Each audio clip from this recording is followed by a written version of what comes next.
Croeso nôl, welcome back to my regular series of Leaders Blogs, and I'm here with Lou from Pride Cymru on the roof of Cardiff City Hall to talk about an exciting announcement that's being made that brings together the big weekend. Everyone will remember that. It's a fantastic big event that took place every year in the summer, and Pride. Lou, why is it important that we're going to be holding Pride Cymru alongside the big weekend here in the Civic Centre next year?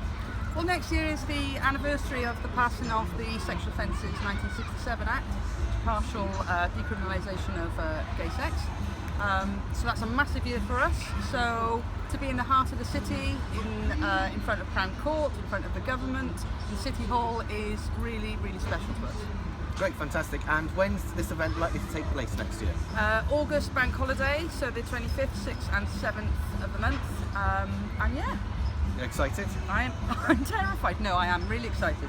We've got real special plans this year with big names in the pipeline, yeah. Fantastic. Well, look out for more information on the Pride website over the next few weeks and months ahead.